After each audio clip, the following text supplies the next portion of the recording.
concludes all operations of the emergency alert system. All stations may now resume regular programming. For expanding its sphere of influence on infiltration instead of invasion, on subversion instead of elections, on intimidation instead of free choice, by a monolithic and ruthless conspiracy. Welcome back, and I hope you all had a great Thanksgiving. But for this video, we'll be talking about quite a few different things. So basically, we'll take a look at how Klaus Schwab says that China is a role model for the future. And we'll take a look at what's happening in China right now, which is crazy and of course contradicts their entire point. However, the real crazy part is the fact that these quote-unquote global leaders openly and repeatedly say that they are looking to China and how to run the new system. Yeah, there are lots of warning signs here. From there, we'll touch on the development of the New World Order. I know, such a touchy subject, but hey, again, these people openly use these terms. And in that regard, we do have some clips to go over. However, to start, let's show some sympathy to our neighbors in the north. What a real leader you guys have, huh? Anyway, have you been paying attention to the hearings on the authoritarian nature of the Convoy crackdown? It's pretty incredible. Yes, Justin Trudeau says that using protests to demand changes to public policy is something that he believes is worrisome. Yes, I mean, that is the whole point of protesting. You were concerned about setting a precedent where a blockade could equal a change in public policy. Is that fair? Yeah, I think we have a robust functioning democracy, and public protests are an important part of making sure we're getting messages out there, and Canadians are getting messages out there and highlighting how they feel about various issues. But using protests to demand changes to public policy is something that I think is worrisome. Yes, that is spoken like a true Castro. Let's move on. So let's get into some Epstein information real quick.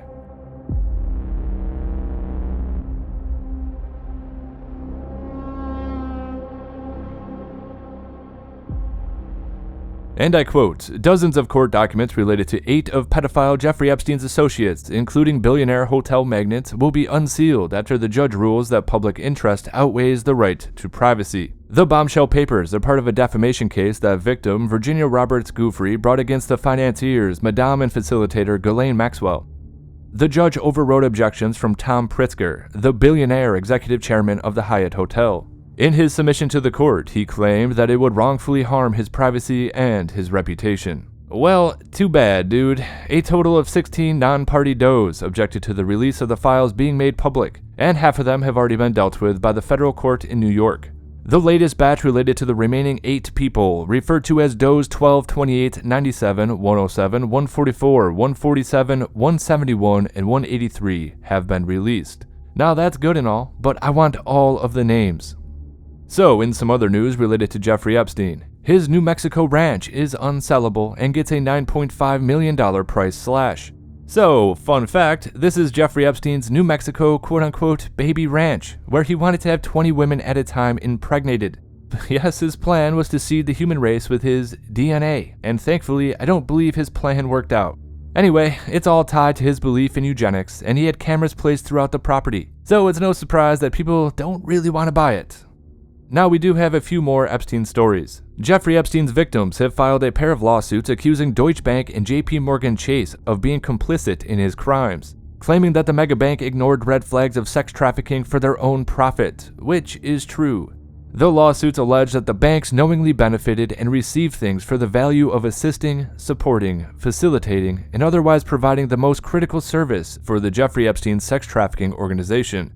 Yes, it is in part due to them that they were able to successfully rape, sexually assault, and coercively sex traffic girls and young women.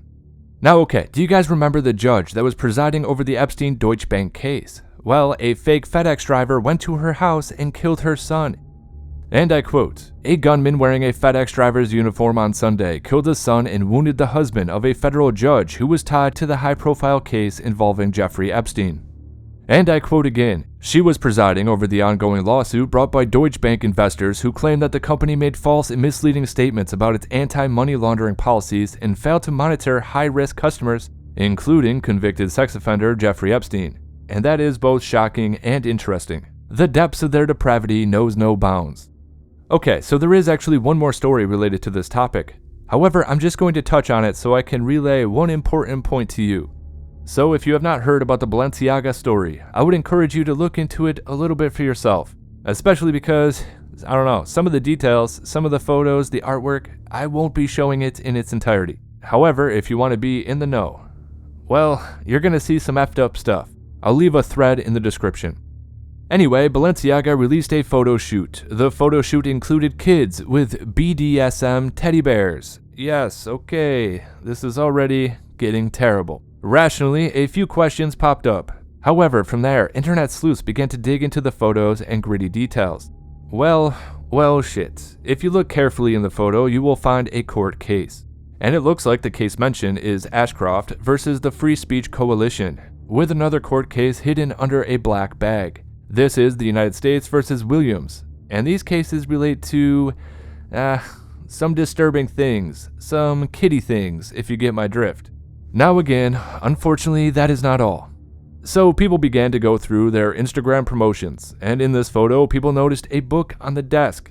The book is by Michael Bormans, which includes artwork such as occult symbolism, individuals performing rituals in black robes, and other disturbing things such as what's on the screen here.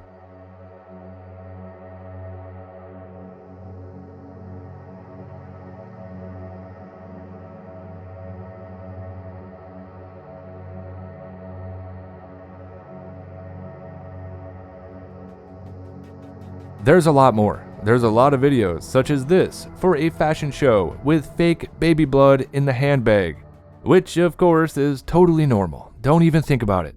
Anyway, yeah, I don't know. This stuff is crazy. And from there, the 2023 campaign is apparently cannibalism. Of course it is. Perfect. In this photo, one of the pics from the Balenciaga child photos has Balenciaga spelled out on tape as Balenciaga, which, it's a reference to the demon Baal. And, as they say, symbolism will be their downfall. But what did we expect from people putting on fashion shows like this, huh? Anyway, the connection I wanted to make is this. I wonder, if we unseal the Epstein files, if we will see links to Balenciaga. If you remember, Epstein got many of his victims through model agencies, such as Jean-Luc Brunel, who procured over 1,000 girls for him. And he ended up dead as well. NBC News special report. NBC News has learned that disgraced financier Jeffrey Epstein is dead. Epstein took his own life while he was behind bars here in New York City, facing charges of sex trafficking. Peter, what we know is that at some point this morning, Bureau of Prisons and prison officials found Jeffrey Epstein in his cell. Apparently, he had hanged himself. He was a close confidant of convicted sex offender Jeffrey Epstein and a former French modeling agent facing charges of his own. Tonight, Jean-Luc Brunel is dead, found in his Paris prison cell hanged with his bedsheet. Found in his Paris prison cell hanged with his bedsheet. Tonight, Jean-Luc Brunel is dead. So yeah, I don't think it's a stretch to assume that we might see some connections to Epstein and Balenciaga. But we shall see. There is definitely a lot more to reveal, that's all I'm saying. Now, of course, the media tried saying that this is just a conspiracy theory. However, Balenciaga deleted all of their social media photos and campaigns, and they issued an apology. However, they are not sorry. They're just sorry they got caught. Anyway, let's move on from those disturbing things onto some other disturbing things. So the main topic for tonight, Klaus Schwab wants China as a model for everyone.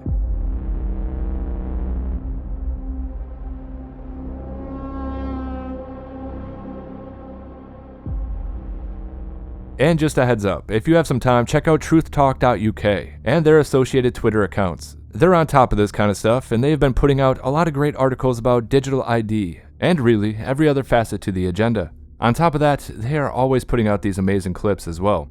So yeah, check them out. Oh yeah, and while you're at it, you might want to check out Tim Hinchcliffe as well. Anyway, we have Klaus Schwab stating that he greatly admires the Chinese system of governance, and he thinks many countries should adopt it. And he says this as he's trying to transform the world. This man right here, Klaus Schwab, has infiltrated governments and institutions globally, and I for one believe that his influence must be stopped. So yeah, Klaus Schwab says that China is a role model for many countries and proclaims a quote-unquote systemic transformation of the world on Chinese state television. On the G20, you were there meeting some of the leaders as well. Professor Schwab, what do you make of the result? Finally, they put something as a statement, and it seems quite positive with all the voices included. I think it's positive. It's already positive through the fact that everybody agreed about the statement, which we haven't had the last years. Now the base has been formed, but we have to go one step further.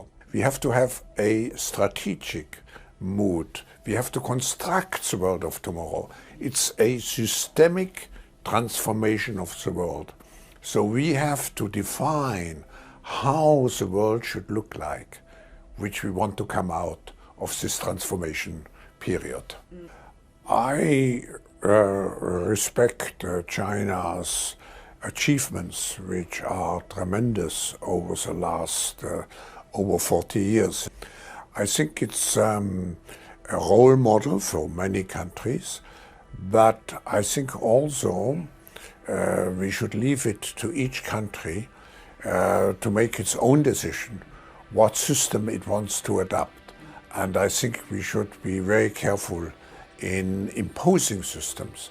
But the Chinese model is certainly a very attractive model for quite a number of countries. Now I'm sure you caught it, but there is a subtle deflection in there. When he says, and I quote, that we do not want to impose systems on other countries. Well, he also often says that he holds the power to impose the state of the world.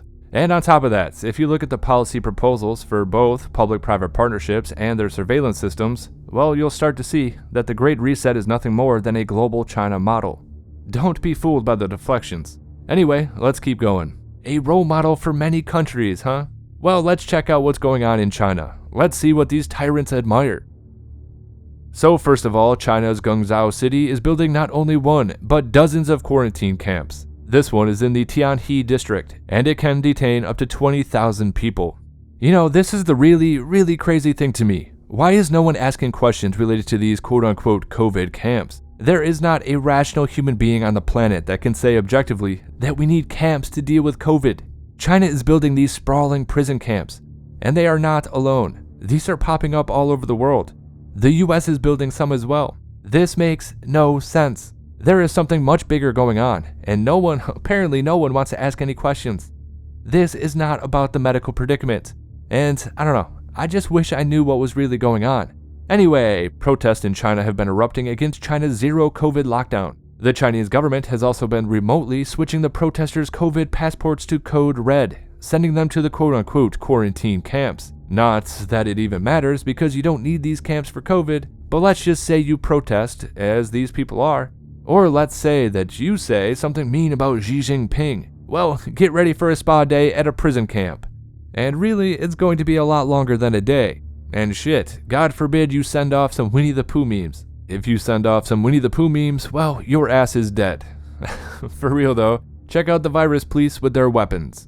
This is how they want to model the world, huh? So the government has changed all the protesters' COVID QR codes to red, effectively locking them down. Now you know what those thousands of camps they're building were for. China doesn't like dissent, and it's catching on in your country too. So we had clashes at Foxconn's iPhone plant in China's Zhengzhou.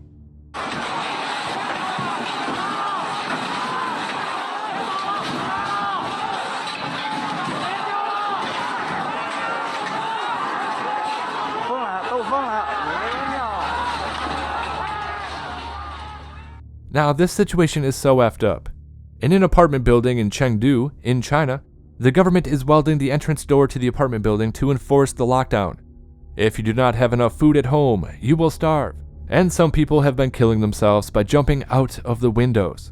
Now that is what they admire. This is their dream society, huh? Sounds good, right? No, it does not. Anyway, protests are picking up steam, and it seems like the Chinese people have finally had enough. Breaking news from China. Shanghai protesters bravely gathered to call for the end of the Communist Party or for Xi to stand down. There are 1.4 billion citizens in China and over 500,000 quarantine cells.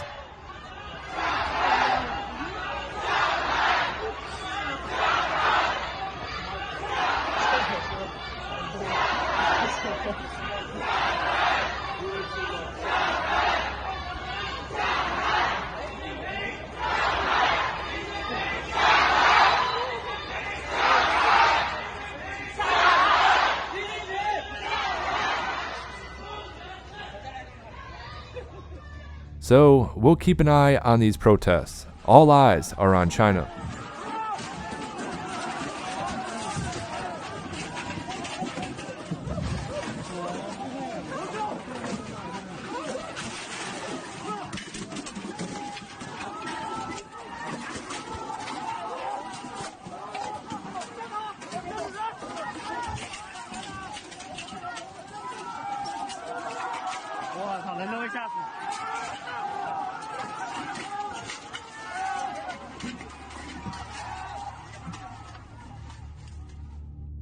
So apparently this is the new world order that they want to perpetuate and use to subjugate the world. And the thing is, this mentality is all too common. And as we have examined many times, this mentality dates back centuries. However, we are at a moment in time with the liberal economic order, or the liberal world order as the Council on Foreign Relations calls it. Well, as that is beginning to fail, a new world order must be implemented, at least in their eyes. This is what they believe. And this is despite the fact that whenever we mention this reality, it's just called a conspiracy theory. However, despite the propaganda, the development of a new world order is a common talking point.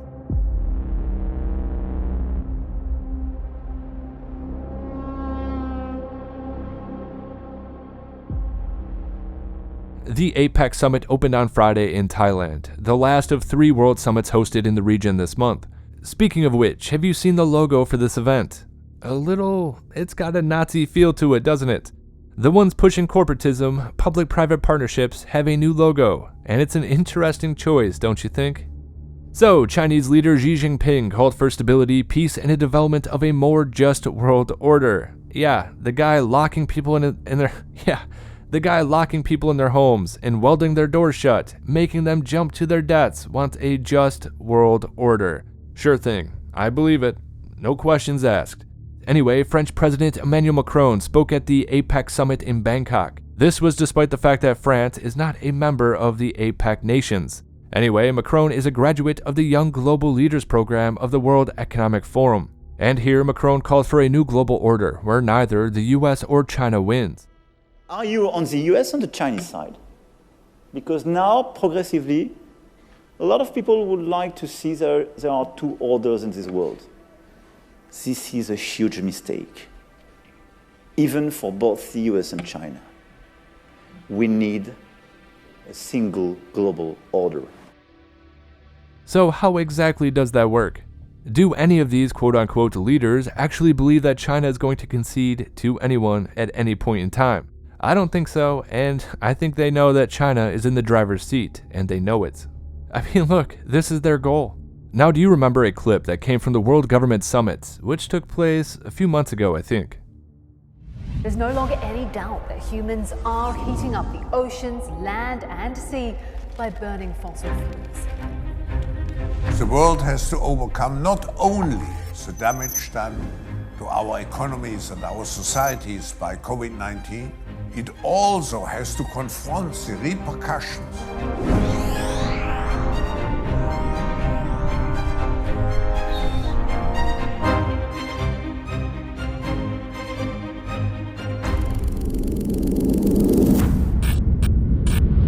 سرعة التغيير القادمة أكبر بكثير مما نتوقع. I see a future where the internet is available for free for everyone, and that means the location of power is going to shift. Decentralization of power structures everywhere may be the beginning of that shift in finance, in political power. We have to uphold our responsibility, which we have towards the next generation.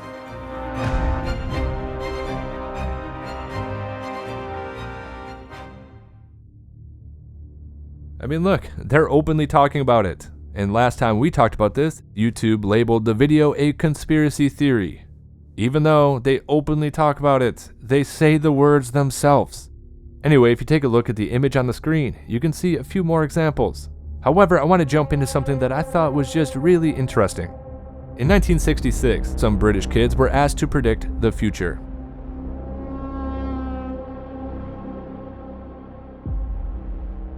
In the year 2000, I think I'll probably be the spaceship to the moon dictating robots to robots. Or else I may be, I don't know, in charge of a robot court, judging some robots. Or I may be at the funeral of a computer. Or if something's gone wrong with their nuclear bombs, I may be sort of coming back from hunting in a cave. I don't like the idea of sort of getting out and finding you've got a cabbage pill to eat for breakfast or something. Now some of their predictions are prophetic, and we have a couple young Malthusians in here too. Yeah, this kid. He's probably in government somewhere working on depopulation as we speak. I don't think there is going to be atomic warfare, but I think that there is going to be all this automation. People are going to be out of work and a great population. And I think something has to be done about it. If I wasn't a biologist, that's what I'd like to do something about the population problem. Try and sort of temper it somehow. I don't know how. I think it'll be very dull, and people will all be squashed together so much there won't be any fun or anything. And people will be rationed to the amount of things they can have, because if they had too many things, it would just squash their houses, and there just wouldn't be room for them. I think it'll be people will be regarded more as statistics than as actual people. I don't think it's going to be so nice. I think sort of all machines everywhere, everyone doing everything for you. You know, you'll get all bored, and I don't think it'll be so nice. I think it's going to be very boring, and everything will be the same. I mean, people will be the same, and things will be the same.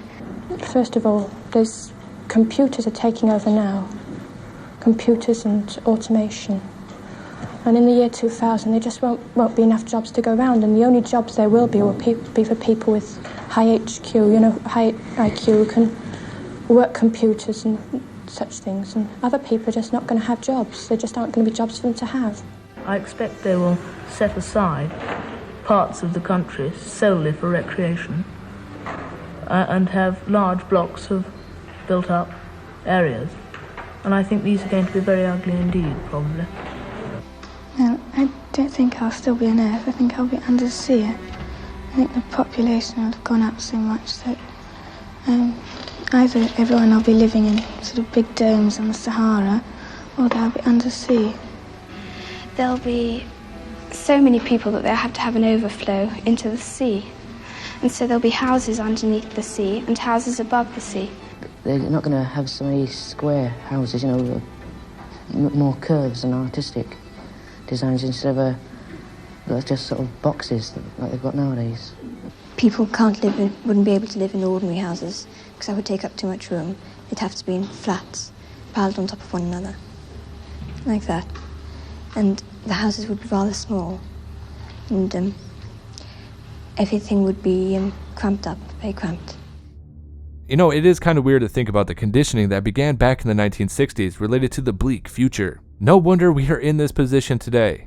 These kids did grow up, and others from this generation have similar mentalities.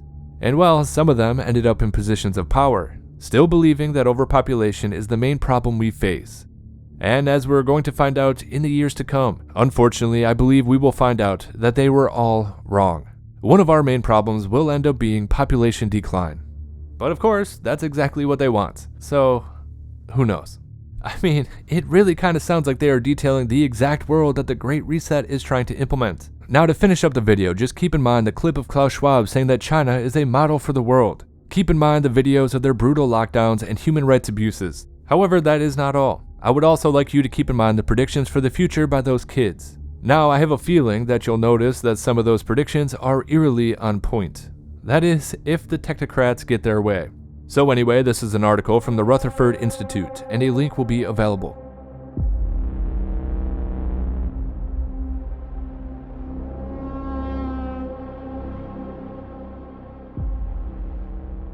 Yes, technocracy by any other name is still technocracy. China is the world's first purely engineered society. It is neither capitalism or communism, but rather technocracy. It leads straight to a scientific dictatorship while the algorithm micromanages every aspect of your life.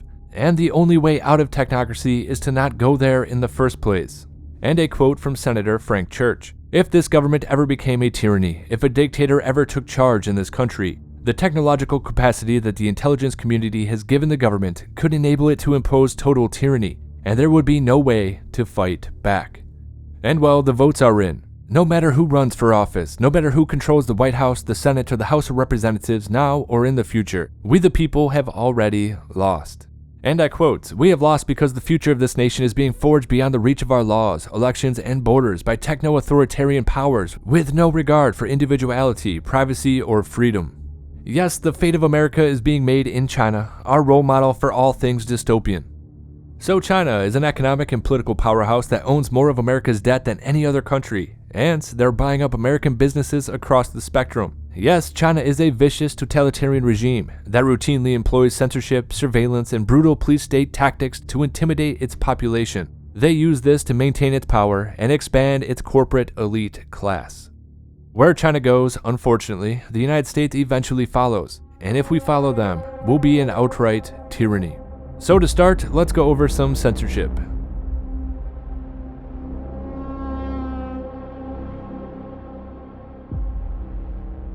So China's machine of censorship is straight out of Orwell's 1984, with government agencies and corporations working together to limit the population's freedom of expression.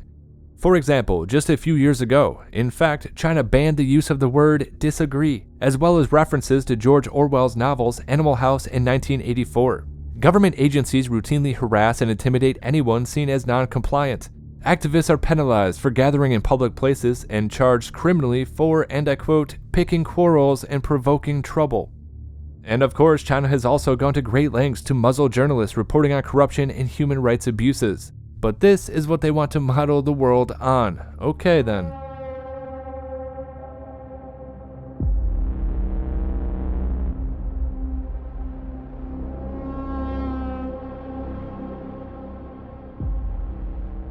Yes, the current medical predicament brought China's Orwellian surveillance out of the shadows and gave China the perfect excuse to unleash the full force of its expansive and sophisticated surveillance and data collection powers on its citizens and the rest of the world. For example, thermal scanners using artificial intelligence were installed at train stations in major cities to assess body temperatures, and of course identify anyone with a fever. Facial recognition cameras and cell phone carriers tracked people's movements constantly. And yes, it is even crazier because they're reporting in real time to data centers that could be assessed by government agents and employers alike. Of course, the color-coded QR codes, red, yellow, and green. Yes, they are sorting people into categories based upon health, and that is corresponded to the amount of freedom of movement you are allowed. If you're green, travel freely. Red or yellow, well, you're going to a prison camp, so good luck. We have social media credit scores. Yes, that is something we've talked about quite a bit. Yes, even prior to the outbreak, the Chinese surveillance state had already been hard at work tracking its citizens through the use of some 200 million security cameras installed nationwide. They are equipped with facial recognition technology, and the cameras allow authorities to track so-called criminal acts, such as jaywalking, which factor into a person's social credit score.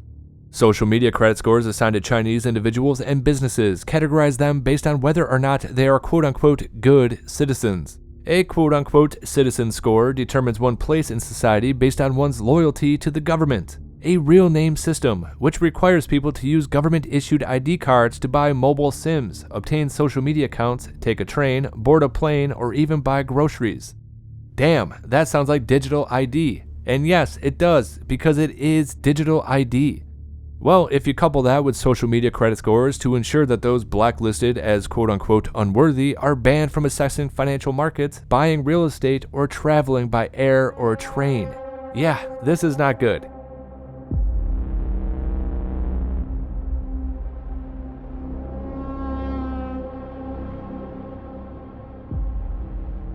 So, the CCP pioneered the development of so-called smart and safe cities.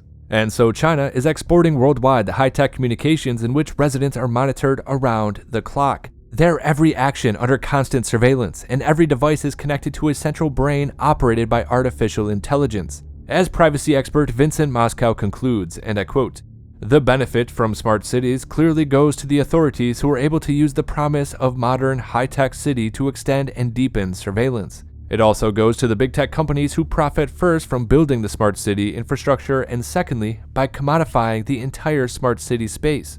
Now, citizens do gain some operational efficiency, however, it does come at a great cost to their liberty.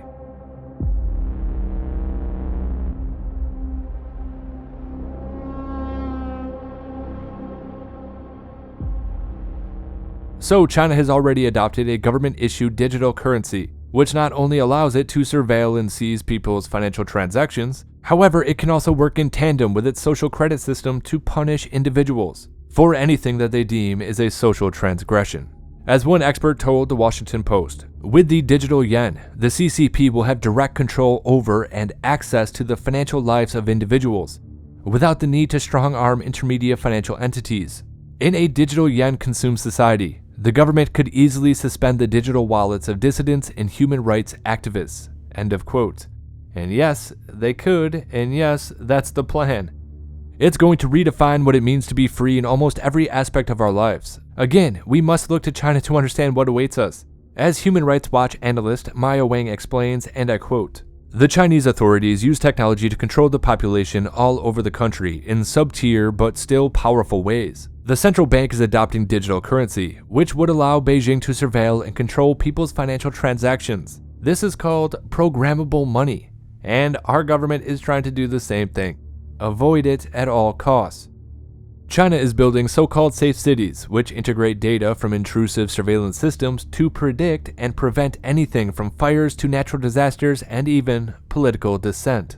So essentially, the government believes that these intrusions, tied together with these administrative actions such as denying blacklisted people access to services, while they believe that this will nudge people towards quote-unquote positive behaviors. And what are these positive behaviors, pray do tell? Well, including greater compliance with government policies and healthy habits such as exercising.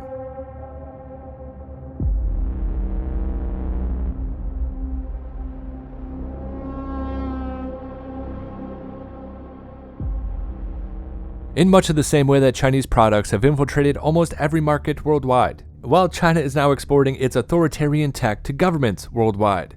Now, you don't really need to take a big logical jump to assume that they're trying to spread their brand of totalitarianism worldwide. In fact, both China and the United States have led the way in supplying the rest of the world with AI surveillance, and sometimes they even subsidize it.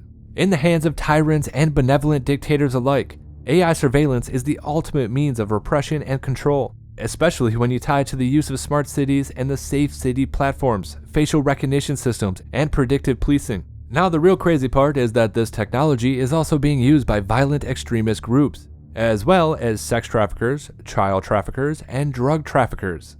And they're using it for their own nefarious purposes. So countries with authoritarian regimes have been eager to adopt AI surveillance. However, liberal democracies and constitutional republics are also doing it. And I quote, "Aggressively using AI tools to police borders, apprehend potential criminals, monitor citizens for bad behavior, and pull out suspected terrorists from crowds. Moreover, it's easy to see how the China model for internet control has been integrated into the American police state's efforts to flush out so-called anti-government domestic extremists. In totality, this is how totalitarianism conquers the world."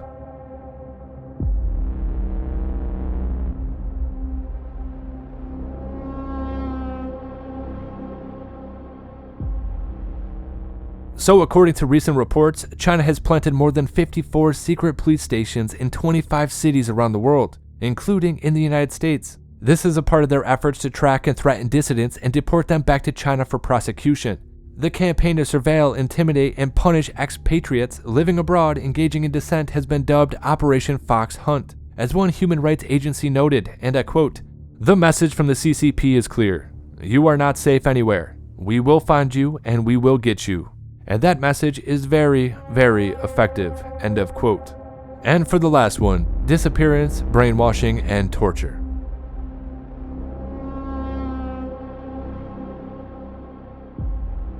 Those who fail to fall in line with China's dictates are often made to disappear, arrested in the dead of night, and imprisoned in Orwellian re-education camps. China has built more than 400 of these internment camps in recent years to detain people for offenses that run the gamut, from challenging the government all the way to so-called religious crimes such as owning a Quran or abstaining from eating pork. As The Guardian reports, and I quote, "Abuses include detailed arbitrary detentions, torture and medical negligence in the detention camps and coercive birth control," end of quote. So China's global influence, its technological reach, its quest for world domination, and its rigid demand for compliance are pushing us towards a world in chains. China has this stranglehold on surveillance technology, and it's through this that China has erected the first digital totalitarian state, and in the process has made itself a model for aspiring dictators everywhere. What too many fail to recognize, however, is that China and the American deep state have, in fact, joined forces. This is just fascism hiding behind a veneer of open government and populist elections. For all intents and purposes, we have become the embodiment of what Philip K. Dick feared when he wrote The Man in the High Castle, which was a vision of an alternate universe in which the Axis powers actually defeated the Allies in World War II. And I quote, "Fascism has not simply conquered America. It has insinuated itself with disturbing ease into America's DNA." So while Philip K. Dick's vision of a world in which totalitarianism has been normalized is chilling, our growing reality of a world in which the deep state is not merely entrenched but has gone global is downright terrifying. While it is true that our national flag may not boast the red and white stripes with a swastika on a field of blue as depicted in the book The Man in the High Castle, or of course the flower version denoted at APEC 2022, but be warned, we are no less occupied.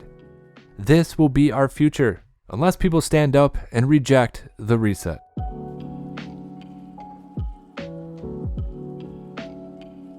Until next time, once again, this is HelioWave. If you like the content, like, comment, and subscribe. Share the video if you want to. If you're in a position to, consider subscribing on Locals or Subscribestar. Of course, make sure you disobey those true fascistas, and yes, I do hope you have a good night.